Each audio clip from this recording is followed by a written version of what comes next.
राम ये नाम ही कुछ खास है। कहते हैं इनका नाम लेना ही एक कदम है जो आप में शक्ति, जोश, निष्ठा जैसे सकारात्मक भाव लाते हैं। अब हम आपको बताते हैं कि लाखों करोड़ों लोगों में उत्साह और धर्म जगाने वाले राम स्वयं धरती पे कैसे आए,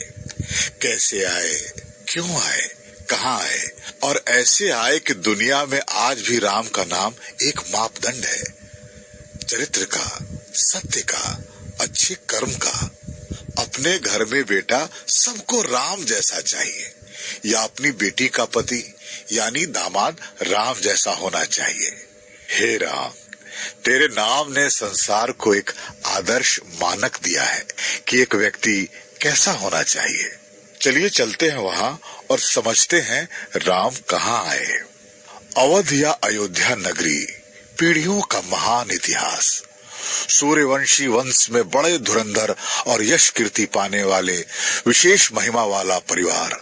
माँ गंगा को धरती पे लाने वाले भागीरथी, सत्य को नए आयामों तक ले जाने वाले सत्यवादी राजा हरिश्चंद्र, निमि, दिलीप, सागर और न जाने कितने ऐसे नाम जो विरासत में मिली थी अवध के चक्रवर्ती सम्राट दशरथ को। स्वयं पराक्रमी, प्रजा का ध्यान रखने वाले, धर्म और शास्त्र के जानकार राजा दशरथ ने अपने कुल का यश और भी बढ़ाया।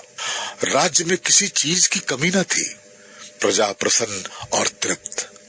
उनकी 3 विशेष रानियां और वैभव ऐसा कि देव लोग भी फीके लगे। कुलगुरु ऐसा कि देवताएं भी जिनसे परामर्श लें। स्वयं गुरु वशिष्ठ उनके कुल के गुरु थे। एक दिन चक्रवर्ती दशरथ गुरु वशिष्ठ और उनकी पत्नियों के साथ एक विशेष यज्ञ कर रहे थे। यज्ञ समाप्ति पर गुरु वशिष्ठ ने राजा से कहा, ये यज्ञ बड़ा अच्छा हुआ।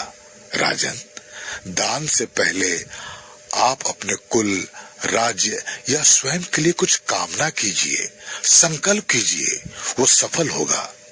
दशरथ न जाने क्यों कामना सुनकर रो पड़े। विह्वल इतने कि बोल भी न पा रहे थे। खुद को संभाल कर रानियों की तरफ देखा और यज्ञ वेदी को प्रणाम करके कहा, गुरुदेव, भगवान शंकर की कृपा से सब कुछ मिला है। योग्यता न होते हुए भी कोई ऐसी उपलब्धि नहीं जो इस दशरथ को न मिली हो। बस दुख तो एकमात्र यही है कि इस महान वंश को आगे ले जाने वाला कोई नहीं। मेरे बाद पितरों को पानी पिलाने वाला भी कोई न होगा। लगता है इस कुल का सूर्य मेरे साथ ही डूब जाएगा। इस पीड़ा से दशरथ को जीना कठिन जान पड़ता है। सभी रानियों ने राजा को संभाला। वशिष्ठ मुस्कुराए, उनकी आंखें भी छलक उठी। बड़ी रानी कौशल्या ने पूछा, गुरुदेव, आप जैसे ज्ञानी की आंखों में भावना के आंसू कैसे? वशिष्ठ कहते हैं, राजन जो नहीं है उसे सोचकर भावुक है। मैं तो जो आने वाला है, जो होने वाला है, उसे सोचकर भावुक हो रहा हूं। राजन, आप चिंता नहीं, कर्म करें, उचित समय पर उचित कर्म। आपकी तपस्या व्यर्थ कैसे जाएगी? जो होने वाला है, जो आने वाला है, उसकी यात्रा में भागीदार बनिए। आपकी संतान इच्छा अवश्य पूरी होगी। दशरथ को कुछ समझ न आया। गहरी बातों को छोड़कर उन्होंने पूछ लिया, आपकी बातें सुन के अच्छा तो लग रहा है गुरुदेव, लेकिन ये होगा कैसे? क्या करूं मैं? वशिष्ठ जी ने शांत भाव से कहा, आप पुत्र कामेष्ठी यज्ञ का अनुष्ठान करवाइए, सब सफल होगा। कौशल्या ने प्रसन्न होकर कहा, आप शुभ मुहूर्त बताएं, तुरंत शुरू करते हैं। वशिष्ठ बोले, ये यज्ञ मैं नहीं कर सकता। इसके ज्ञाता, इसके पंडित ऋषि श्रृंग हैं। आप उनके पास जाएं, उनसे प्रार्थना करें। अगर वो प्रसन्न हुए तो बात बन सकती है। कैकेयी जैसे खुशी के मारे झूम उठी। कहा, मैं अभी मंत्री जी को महाराज के श्रृंग आश्रम जाने का प्रबंध करने को कहती हूँ। उनका रथ सजाया जाए, सेना तैयार की जाए, ऋषिवर के लिए उपहार और भेंट में कोई कमी न हो। हाथी, घोड़े, रथ का वैभव सब देखते रह जाएं। वशिष्ठ हंसी और कहा, राजन, एक संत के पास अपना वैभव और ठाठ बाट लेकर जाओगे तो वही पाओगे। उसे तुम्हारा अहंकार नहीं, वैभव नहीं, चकाचौंध नहीं, तुम्हारा सच्चा भाव चाहिए। अगर तुम्हारी निष्ठा सच्ची होगी तो वे अवश्य प्रसन्न होंगे, वरना अहंकार लेके जाओगे तो अहंकार ही पाओगे। राजा दशरथ नंगे पांव साधारण वस्त्र में बिना किसी राजसी सुविधा के अपने कुल के चिराग को पाने चल पड़े। सन्यासी को मनाने एक राजा चला एक सन्यासी के पास सन्यासी के रूप में। एक चक्रवर्ती सब ताम झाम छोड़कर एक योगी के शरण में चल पड़ा, अपनी विनती लिए, अपना दुख लिए। आइए धीरे से चलते हैं धरती पर, जहाँ सभी अच्छे कर्मों की शामत आई हुई है। जो भी धर्म और सच्चाई की बात करता उसे भारी दंड मिलता। ऋषियों मुनियों के आश्रम जलाए जाने लगे, यज्ञ वेदी बुझा दी गई। जो सत्य या धर्म का नाम भी लेता उससे प्रताड़ित किया जाता, मौत के घाट उतार दिया जाता। मतलब ये कि अब तक के सबसे बड़े खलनायक या यूं कहे असुर का बोलबाला बहुत बढ़ चुका था। अच्छे लोगों के बहुत बुरे दिन आ गए थे। ब्राह्मण, स्त्रियां, गोधन बड़े दुखी थे। पाप ऐसा बढ़ रहा था कि धरती माता अब व्याकुल हो चुकी थी। रावण को तो आप जानती ही हैं, बड़ा विद्वान और बड़ा ही भयंकर महारथी। उसने ब्रह्मा जी से कई वर प्राप्त किया था। उसे इस ब्रह्मांड में ना तो कोई देवता और ना ही किसी भी योनि का कोई भी प्राणी उसे हरा सकता था। और उसकी ये शक्ति उसका अहंकार बन चुकी थी। अहंकार ऐसा कि वह अपने अलावा किसी और के पूजा पाठ को बंद करवा चुका था। देवी देवताओं को तो कुछ समझता ही नहीं था। अपनी मर्जी से जब चाहे जिसे पराजित कर देता। कुछ भी ऐसा नहीं था जो वो हासिल नहीं कर चुका था। उसकी शक्तियां बढ़ती जा रही थी और उसका अहंकार रूपी बादल आसमान को पूरी तरह ढक चुका था। धरती इस पाप के अंधेरे में जैसे डूबती जा रही हो। सभी संत, सप्तऋषि, नवग्रह देवी देवताओं के पास अपने गुहार लेके पहुंचे। देवी देवता भी कई बार रावण के हाथों पराजित हो चुके थे। वो सब अपना दुख लेकर ब्रह्मा जी के पास गए। सबकी मंत्रणा के बाद ब्रह्मा जी सबको देवों के देव महाकाल महादेव के पास कैलाश लेकर गए। सबने अपनी गुहार महादेव से लगाई कि कैसे रावण ने पूरे सृष्टि के नियम को तहस नहस कर रखा है। मृत्यु से अभय प्राप्त रावण ने कैसे धरती पे धर्म को, सत्य को अपने पैरों तले कुचल रहा है। ब्रह्मांड में धर्म का नाम लेने वाला भयभीत है, आतंकित है। हमारी रक्षा हो, अन्यथा रावण के हाथों चल रहा ये प्रलय सर्वनाश कर देगी, सृष्टि का विनाश हो जाएगा। महादेव को सब ये बोलकर चुप हुए, व्यथित हुए। हमेशा की तरह धीर प्रभु मुस्कुराते हुए बोले, जब जब धरती पर धर्म कमजोर दिखने लगता है, ऐसा लगता है कि पाप बढ़ गया है, अपनी पराकाष्ठा पे है, तब प्रभु का अवतार निश्चय है, पाप का संहार निश्चय है। चलो अपने आराध्य को बुलाते हैं, भगवान विष्णु को बुलाते हैं।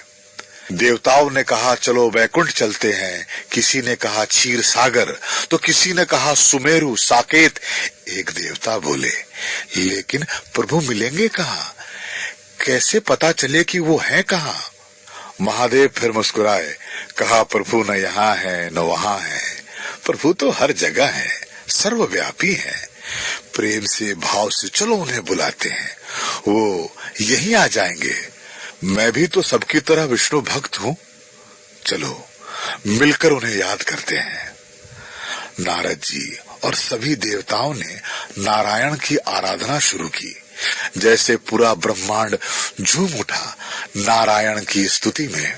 और जहाँ भक्तों ने दिल से पुकारा, नारायण आ गए, तारणहार आ गए, कहा समय आ गया है। रावण को वर है कि वो किसी भी योनि के प्राणी से नहीं मारा जाए, लेकिन उसमें उसने मानव और वानर योनि नहीं मांगा, क्योंकि वो उन्हें कमजोर समझता है। मैं धरती पर मानव योनि में जन्म लूंगा, जो एक मानव के गुणों की संभावनाओं का नया आदर्श बनेगा। आप सब चिंता ना करें। सभी देवताओं को ब्रह्मा जी ने आशीर्वाद दिया और कहा, स्वयं नारायण का अवतार होने को है, चलो हम सब भी वानर और अन्य कुलों में जन्म ले उनकी सेवा करें, जन्म जन्म सफल करें, प्रभु लीला में भाग लें। आइए वापस अयोध्या चलते हैं, जहां दशरथ के निश्चल प्रेम ने ऋषि श्रृंग को प्रसन्न किया और वो अयोध्या पधारे। भव्य पुत्र कामेष्ठी यज्ञ का आयोजन हुआ।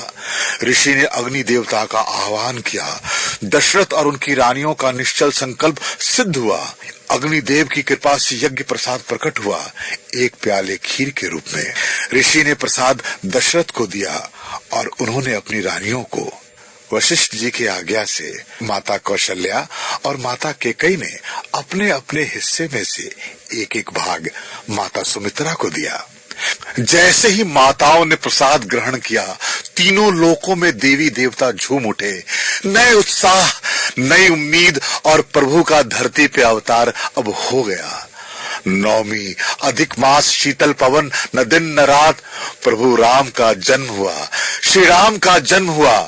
अयोध्या जैसे धन्य हुआ, घर घर उत्सव मना। धरती, देवलोक, आकाश, हर जगह उत्सव ही उत्सव। तारणहार, पालनहार आ गए। रा मतलब अंधेरा, मां मने प्रकाश। स्त्री, मां, जननी, धात्री, अम्बा, शब्द और भी हैं शब्दकोश में, लेकिन न जाने क्यों इन शब्दों को सुनकर हमारे मन में थोड़ा ठहराव, थोड़े मीठे स्मरण, आंखों में नमी और बिना शर्त प्रेम का भाव आ ही जाता है। न जाने कितने उदाहरण हैं, इतिहास ने कितने रूपों में गुणगान किया है स्त्री का, जहां त्याग और बलिदान की सीमा ना हो, जहां वचन और भाव का दूसरा उदाहरण न हो, जिसकी उपमा बलिदान है, जो हर कथा का सम्मान है, अभिमान है, वो है स्त्री। रामायण में कई ऐसी तेजस्विनी देवियों का प्रसंग आता है, लेकिन उनमें एक ऐसी देवी है जो निर्दोष होते हुए भी सजा पाई, अबोध होते हुए भी वर्षों का दंड भोगा, जो सूर्य के भांति उज्जवल थी, लेकिन उसके चरित्र पर प्रश्न चिन्ह लगा और वर्षों के ग्रहण को धारण किया, जो जलधरा सी पावन थी, लेकिन एक शोला की तरह जड़ हो गई। वो देवी, वो शायद अभागन या बड़भागिनी थी, अहिल्या। राम अपने भाइयों सहित गुरुकुल में शिक्षा प्राप्त कर युवक हो चुके थे।